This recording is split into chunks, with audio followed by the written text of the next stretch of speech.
Salut et bienvenue dans Embarqué. Je suis à Astana, la capitale du Kazakhstan, et je t'explique tout de suite pourquoi je t'emmène ici.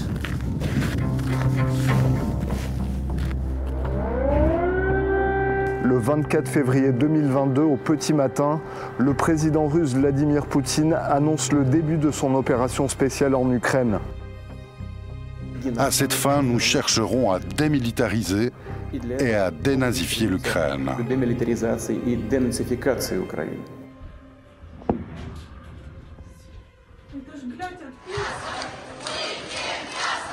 Le soir même en Russie, les quelques manifestations anti-guerre organisées sont durement réprimées. Toute parole critique est qualifiée de traîtrise ou de fake news, amenant directement son auteur en prison.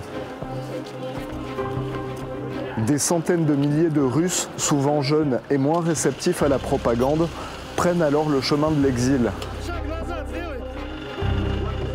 Считаю необходимым поддержать предложение Министерства обороны и Генерального штаба о проведении в Российской Федерации частичной мобилизации. Le 21 septembre 2022, le leader russe annonce la mobilisation de 300 000 hommes pour être déployés sur le front. Cette annonce provoque une nouvelle vague de départ, encore plus massive. Beaucoup d'exilés se dirigent alors vers les pays d'Asie centrale. Dans cette vidéo, je vais te montrer qui sont ces jeunes qui ont tourné le dos à l'armée. Tu vas voir comment ils vivent leur exil ici, au Kazakhstan, et ce qu'ils racontent de cette Russie qui a basculé dans la propagande et la guerre.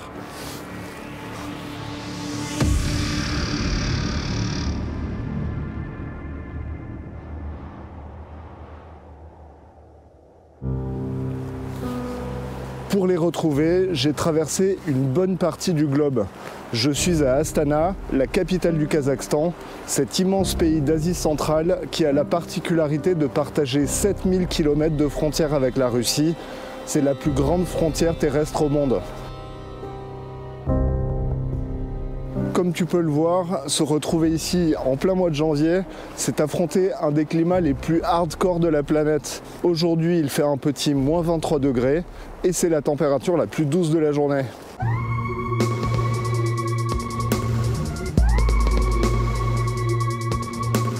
Je suis dans un quartier périphérique d'Astana, loin des gratte-ciels du centre-ville qui abrite les compagnies gazières et pétrolières. Je vais rencontrer Ivan, Ilya et sa compagne. Ils ont fui la Russie au mois d'octobre 2022 pour échapper à la mobilisation. Ils doivent rester anonymes car ils risquent 5 ans de prison pour avoir tourné le dos à l'armée russe. Et pour critiquer Poutine et sa guerre en Ukraine, c'est 15 ans de prison qu'ils risquent.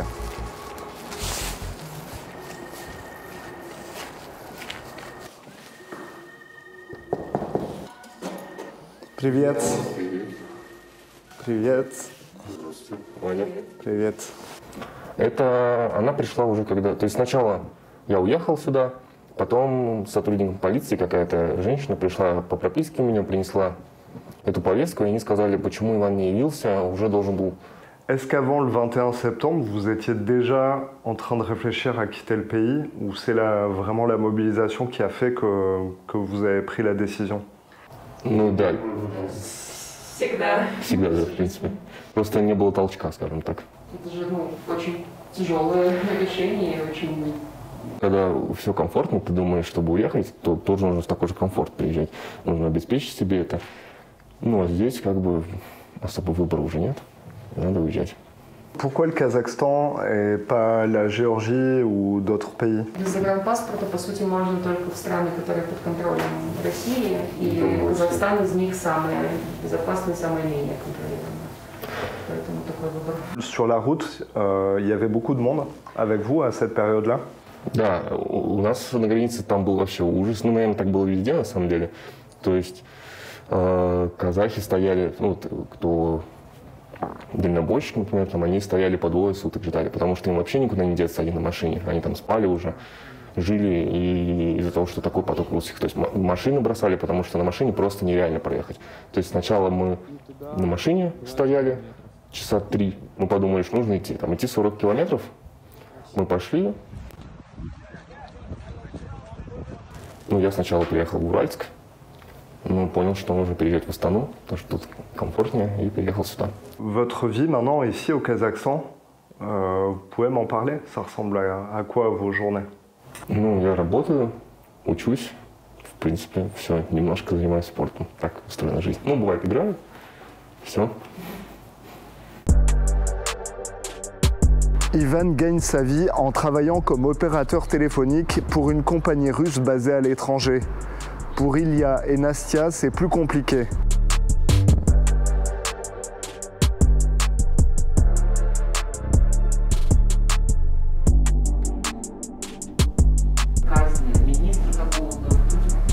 Ilya et sa copine composent de la musique ensemble et c'est un peu leur seule occupation ici parce qu'ils n'ont toujours pas réussi à trouver de travail.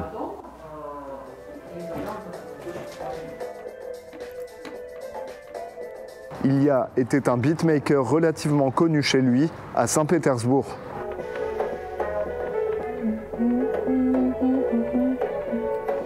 Я еще в другую сторону уводят, но красиво.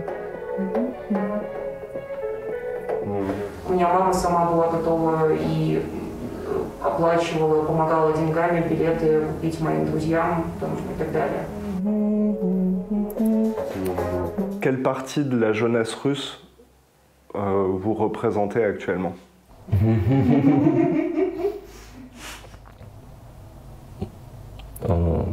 Протестную, не знаю, какую часть. Сопротивляющийся. Хотя нет, тоже несправедливо, да, не поддерживающий. C'est quoi votre rapport finalement à la Russie actuelle, à ce qu'elle est devenue? Ну, боль за потерянное время российское, за потерянную историю. То есть, ну, вначале, конечно, сердились, но потом злость как-то переходит вот, да, в боль, разочарование, какое-то сожаление. С самого начала было понятно, что к этому идет, на самом деле. Еще с года 7-го, наверное. On a vu des manifestations en Russie au tout début de la guerre, après la mobilisation. En Occident, on s'est dit, mais pourquoi les Russes ne se révoltent pas? Потому что у нас полицейское государство, которое избивает, убивает, насилует людей, которых с этих же демонстраций забирают в автозаки, забирали, чуть ли не там была какая-то женщина, которая с детьми с коляской забрали, по-моему, и пожилых людей, и, ну, как бы... Есть всякие аудиозаписи, как потом избивают, насилуют в участках, и, ну, это... Я не знаю, что с этим можно сделать, как бы просто от того, что мы видим на...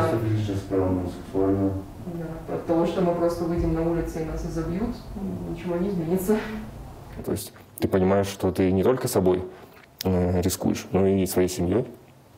В принципе, все политики, они тоже в тюрьме, журналисты все в тюрьме либо за границей, все СМИ не работают больше, либеральные, например. Ну и в таких условиях это довольно сложно.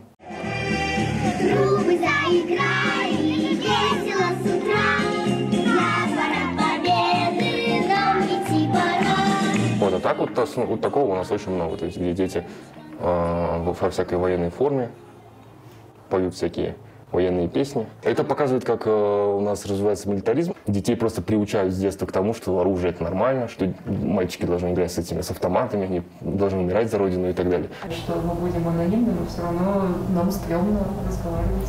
Ну, то есть, мне кажется, это о многом говорит, когда...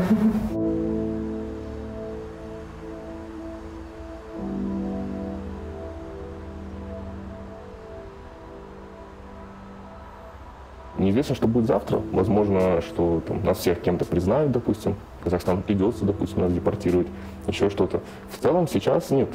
Именно в отношении того, что я нахожусь в Казахстане, наверное, я чувствую себя безопасным, но да, есть страх, что потом все повернется как-то в другую сторону.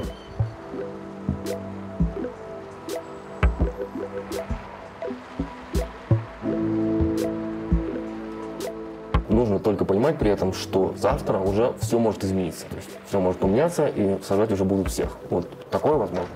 Могут опять что-то поправить в законах и все поменять. А может и без законов тоже такое может начать происходить.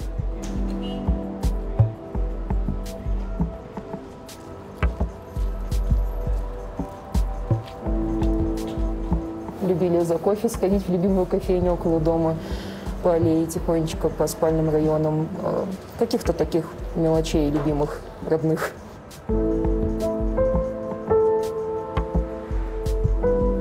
Я скучаю по ощущению, когда ты, знаешь, что делать, и как-то, уверенно себя чувствуешь в определенных, в своей среде, ты умеешь, как сказать, пользоваться жизнью, которая вокруг тебя. А теперь этого состояния нету. Какой-то вообще... Если получу загран, если у меня будут деньги, может быть, это либо Европа, либо Штаты.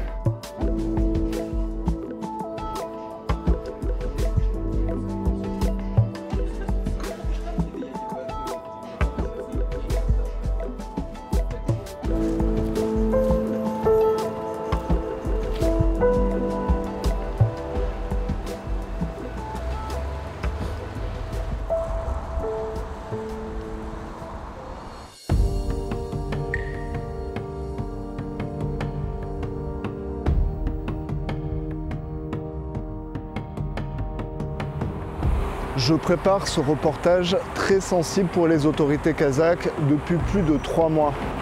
Dès le départ, je voulais absolument avoir une réaction officielle sur ce sujet. Après de longues négociations et des tonnes d'appels téléphoniques, ça y est, j'y suis arrivé. Et crois-moi, jusqu'au dernier moment, c'était super incertain. J'ai reçu le feu vert il y a tout juste 1 heure et j'ai rendez-vous avec le porte-parole du ministère de l'Intérieur. Il va me rejoindre dans mon hôtel pour l'interview.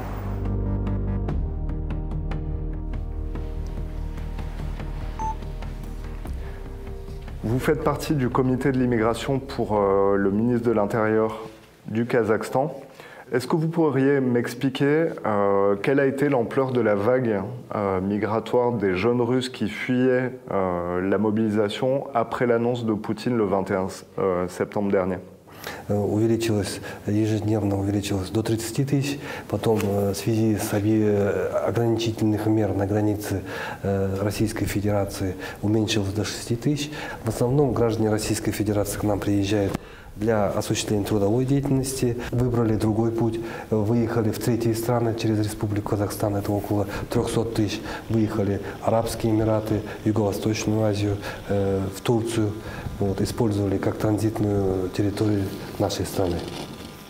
Est-ce que vous pourriez, vous, à un moment donné, bloquer les frontières et dire là, c'est assez? У нас с Российской Федерацией дружеские отношения, имеются международные соглашения и обязательства, которые Казахстан выполняет в полном объеме. И в том плане, чтобы закрыть границу, вопроса не стояло, потому что... On parle dans ce cas-là de jeunes gens qui ont décidé de ne pas aller faire la guerre en Russie et risquent des peines de prison. Est-ce que c'est une donnée qui rend cette vague migratoire un peu différente? Я думаю, что если человек соблюдает законодательство и не находится в розыске за совершение каких-либо преступлений у себя на родине, он может здесь свободно находиться в нашей стране и пребывать в нашей стране, жить свободно. Если таких нету ограничительных мер со стороны гражданства, пожалуйста, живи, и никто вас не выдаст той или иной стране.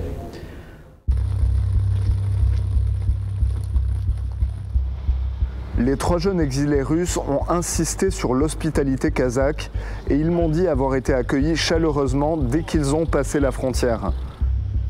Je voudrais rencontrer un Kazakh qui offre son aide aux réfugiés russes. Comme souvent, les tuyaux s'échangent sur la messagerie Telegram. On m'indique le contact d'une personne très active. Il me donne rendez-vous le jour même, en plein centre de la capitale. Et je crois que j'ai trouvé la perle rare. Il s'appelle Belk Sultan, il a 21 ans et sa particularité c'est d'avoir une double casquette. Accroche-toi bien, le gars travaille pour les renseignements intérieurs, en gros c'est un espion, et sur son temps libre, il aide les réfugiés russes à s'installer dans le pays. Je t'emmène à sa rencontre. Добрый день. Добрый день. Здравствуйте. Nice to meet you. Nice to meet you. Pourquoi tu as commencé à faire ça? T'as vu la situation de ces jeunes et ça t'a inspiré quoi? Да, конечно, потому что люди избегают войну, те, которые не хотят воевать, и им нечего делать, чтобы им ничего там не сделать, чтобы пойти на войну дальше. А они сюда приезжают, для них нужна помощь, сказать, что им дальше нужно сделать для открытия счета в банке или какие документы им нужны в дальнейшем. И, например, если я тоже был в их ситуации, то же самое я бы уехал бы. И я хочу жить мирно, без всяких проблем, что я должен понимать, что завтра меня никто не заберет, и я завтра не пойду на войну, чтобы воевать. Combien de personnes, toi, t'as pu aider dans leur démarche administrative? Я не считал, но приблизительно больше 500 людям я помог, потому что сюда люди приезжают и не понимают, что дальше им делать. Если вы хотите, я могу сказать, что им нужно делать, когда они сюда приедут, какие документы им нужны, чтобы они понимали четко, что они должны делать в дальнейшем.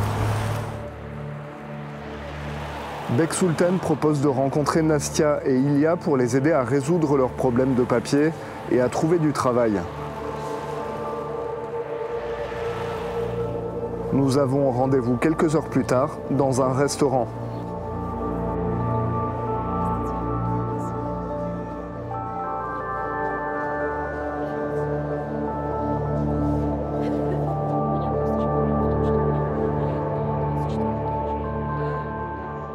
Qui est vraiment Bek Sultan, l'espion qui aide les exilés russes? Est-il là pour vérifier les profils de ces jeunes Russes qui arrivent au Kazakhstan? Est-ce que son rôle s'inscrit dans la stratégie du pays de favoriser l'installation de cette main-d'œuvre jeune et qualifiée pour rendre son économie encore plus dynamique? Cette rencontre me laisse avec beaucoup de questions, mais peu de réponses. Je repense à une phrase du délégué de la commission à l'immigration. Мы должны как-то использовать вот этот потенциал в своих целях, улучшения экономики, повышения культуры. Может, это толчок, такой катализатор, чтобы мы продвинулись вперед.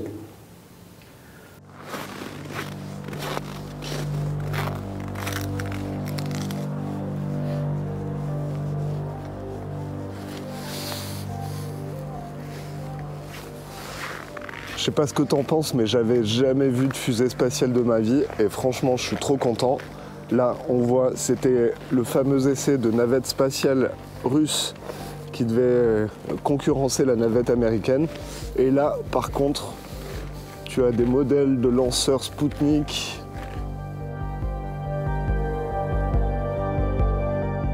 Trop cool.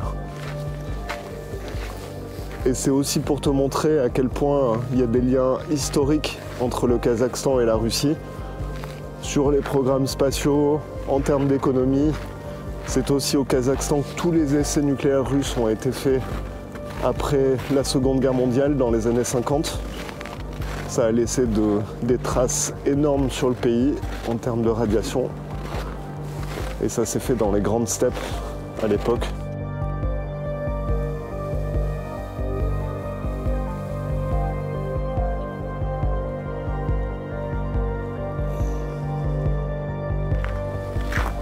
Officiellement, le président Kassim Tokayev a pris ses distances avec la Russie de Vladimir Poutine en condamnant très vite l'invasion de l'Ukraine. Et ça, c'est quand même loin d'être anodin. Il faut noter que le président Tokayev incarne un renouveau plus démocratique du Kazakhstan après les quasiment 30 ans de dictature du président Nursultan Nazarbayev. Reste que le Kazakhstan et la Russie sont des pays frères. Ils partagent des liens historiques qui vont au-delà de parler la même langue. La Russie est le premier partenaire commercial du Kazakhstan. C'est aussi un allié stratégique et militaire. Tu as déjà entendu parler du centre spatial de Baïkonour. C'est de là que partent les fusées spatiales russes depuis des dizaines d'années, et c'est au Kazakhstan. Pour te donner un autre exemple de ce partenariat stratégique, au mois de janvier dernier, quand des manifestations ont éclaté à Almaty, la première ville du pays, les autorités kazakhs ont fait appel à l'armée russe pour réprimer dans le sang ces manifestations. qui ont fait probablement plusieurs centaines de morts. Donc tu le vois, malgré la position officielle du Kazakhstan, l'incertitude demeure sur l'avenir et l'équilibre de cette région, qui dépendent de l'évolution du conflit en Ukraine et des éventuelles sautes d'humeur de l'insaisissable Vladimir Poutine. A bientôt pour de nouvelles aventures.